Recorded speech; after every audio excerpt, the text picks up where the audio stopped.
ప్రసాద్ గారు అన్నారు external forces external వ్యక్తులతో మాకు సంబంధం లేదు, మేము పరిష్కరించుకుంటామని చెప్పి నేను మధ్యాహ్నం చెప్పాను. సో దాని మీద మీరు ఆ వ్యాఖ్యలు మీరు అంటే మాలో మేము పరిష్కరించుకుంటాం అన్నది ఏంటంటే నిర్మాత డిస్ట్రిబ్యూటరు ఎగ్జిబిటర్ మధ్యలో సమస్యలు ఉంటే మేము పరిష్కరించుకుంటాం అని అనుకుంటారు అని అనుకుంటున్నాను. సార్ ఇండస్ట్రీకి ఇంత ఇంపాక్ట్ చేసే ఒక సమస్య వచ్చినప్పుడు మాట్లాడకపోవడం కూడా మీరు నిజంగానే మీకు నచ్చలేదని చెప్పారు. మాట్లాడడం కూడా అంటే అల్లు లాంటి పెద్ద వ్యక్తి ఇందులో ఇన్ని సంవత్సరాలు జర్నీ ఉంది మీకు, మీరు మాట్లాడకపోవడం కూడా ఇబ్బందే కదా. అవునండి, అందుకనే చెప్పాల్సింది కదా. అవునండి, ఒక్క ఎగ్జిబిటర్స్ చెప్పకుండా టోటల్గా ఆంధ్రప్రదేశ్ చెబుదామని తెలంగాణకి చెబుదామని వచ్చాను ఇక్కడికి. ఈ సమస్య అయిపోయాక వచ్చారు లేదు అవలా. పవన్ గారు రిటర్న్ గిఫ్ట్ అని చెప్పారు, దానిపైన మీరు అభిప్రాయం?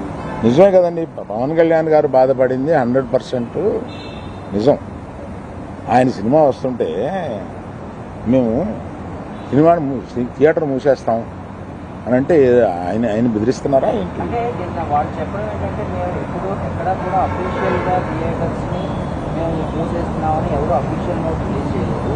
ఇది కేవలం ప్రచారం జరిగింది, దీనికే విచారణలో అయ్యి అని వాళ్ళు చెప్పడం జరుగుతుందని కూడా అన్నారు.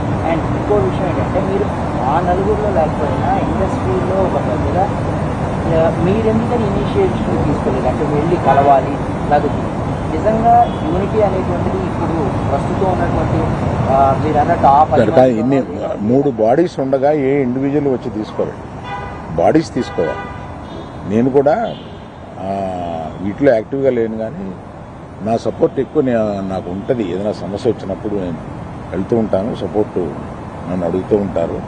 నా అభిప్రాయం వాళ్ళు నన్ను నిర్లక్ష్యం చేస్తారని కాదు, తప్పకుండా పెద్ద సమస్య వచ్చినప్పుడల్లా నన్ను పిలిచి మాట్లాడుతూ ఉంటాను. పరిణామాలన్నీ చూస్తే నిజంగా ఆయన సినిమా విడుదలకు ముందు కుట్రగానే భావించవచ్చా, థియేటర్లు బంద్ చేయాలనేది ఒక కుట్రగానే భావించవచ్చా? లేదండి, అది నేను కొంతమందితో మాట్లాడితే ఇది తాత్కాలికం. మేము టెంపరీగా అనుకున్నదే తప్ప ప్రత్యేకంగా ఆయన సినిమా మీద మేము వ్యతిరేకతతోటి అన్నది కాదు అని అంటారు. కానీ అనేటప్పుడు ఆలోచించుకోవాలి, ఆ సినిమా ఉంది కదా. ఈ అవగాహన మేరకు ఉన్న 1600 థియేటర్లు లీజుల్లో ఉన్నాయండి. సరైన లెక్క నా దగ్గర లేదండి.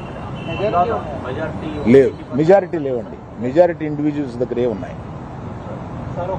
ఇది చాలా మంది అనుకుంటారు ఇందులో ఈ 1500లో ఒక కనీసం 500, 600, 700, 800 వీళ్ళ దగ్గర ఉన్నాయేమో అని.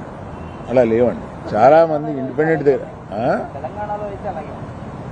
తెలంగాణలో మల్టీప్లెక్స్లు ఉన్నాయండి. మల్టీప్లెక్స్లు అన్నీ కలిపి ఓ 3 కంపెనీల దగ్గర 4 కంపెనీల దగ్గర ఉంటాయి. మిగతా ఇండిపెండెంట్ థియేటర్లు కొంతమంది గ్రూప్స్ దగ్గర ఉన్నాయి.